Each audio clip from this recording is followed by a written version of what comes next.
আমার কুমাগ্রাম বিধানসভার একদম শেষ প্রান্ত, একদিকেই পাশেই আসাম, আর সংকোচ নদী ক্রস করলে আসাম, তারপর কোচবিহার। একদম শেষ প্রান্তে আমরা উপস্থিত হয়েছি, প্রত্যন্ত একটা জায়গা মাঝিডাবরিতে। এর আগেও আমি অনেকগুলোতে ভিডিওতে আপনাদের বলেও ছিলাম, বিভিন্ন জায়গায় আমাদের কেউ ডাক্তার হচ্ছে, কেউ ইঞ্জিনিয়ার হচ্ছে। আমাদের দুদিন আগে সৈকতের বাড়ি গিয়েছিলাম, সে অফিসার হচ্ছে, সেন্ট্রাল অফিসার হচ্ছে, বিভিন্ন জায়গায় যাচ্ছিলাম। আজকেও এসেছি আমার এক জায়গায়। এটা সত্যি গর্বের ব্যাপার যে এইসব এলাকা থেকে আমাদের ছেলে মেয়েরা বিভিন্ন জায়গায় যাচ্ছে, বড় বড় জায়গায় যাচ্ছে। আজকে যে রাকেশ বর্মন, তার মা উপস্থিত আছেন, সাথে বাবা উপস্থিত আছেন, দিদিমা উপস্থিত আছেন। আর সে রাকেশ বর্মন উশু খেলায় আলিপুরদুয়ার ডিস্ট্রিক্টে ফার্স্ট হয়েছে। সেখান থেকে সে চলে যায় স্টেট লেভেলে, 52 কেজি বিভাগে, সেখানেও সে ফার্স্ট হয়।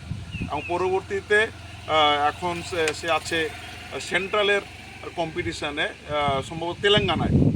তো এই সব জায়গা থেকে একটা ছেলে সে ন্যাশনাল লেভেলে কম্পিটিশান করার জন্য তেলেঙ্গানায় চলে গেছে, এবং একা একাই। বাচ্চা ছেলে, মাত্র 52 কেজি ওজন, বয়স কত হবে? হ্যাঁ, 16-17 বছর বয়স। তো এটা আমাদের গর্বের বিষয়। এর আগেও ওর মায়া এসেছিলো আমার বাড়িতে, দেখা করেছিল। তো আমি বলেছিলাম ঠিক আছে, আমি আপনাদের বাড়িতেই যাব। তো যাই হোক, ওর ছেলে চলে চলে গেছে, তো এসেছি, দেখা করেছি, আমার ভালো লাগছে। আরও ভালো লাগছে যে আস্তে আস্তে ছেলে মেয়েরা ন্যাশনাল লেভেলে যাচ্ছে। বিভিন্ন বিষয় তারা ন্যাশনালের কম্পিটিশন, পরীক্ষা হোক, খেলা হোক, সব বিষয় কিন্তু চ্যালেঞ্জ করছে। এটা আমার পক্ষে ভালো। আমরা সত্যিই গর্বিত এই সমস্ত ছেলেদেরকে পেয়ে। আজকে এসেছি, তার সম্বর্ধনা দিয়েছি। এইটুকুই আর কি। ধন্যবাদ সবাইকে, নমস্কার। বর্মন, আমার স্বামীর নাম মঙ্গলচাঁদ বর্মন। 2 ছেলে, বড় ছেলের নাম রাকেশ বর্মন, ছোট ছেলের নাম দীপু বর্মন। আবার আমার ছেলে বাইরে গেছে খেলতে, তো গেছে হায়দ্রাবাদ সাইডে, তেলেঙ্গানা।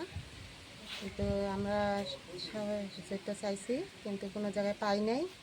ভিডিওতে ফর্ম জমা দিছি, তবুও পাই নাই, অঞ্চলেও পাই নাই, আবার স্কুলেও কোনো সহযোগিতা পাই নাই।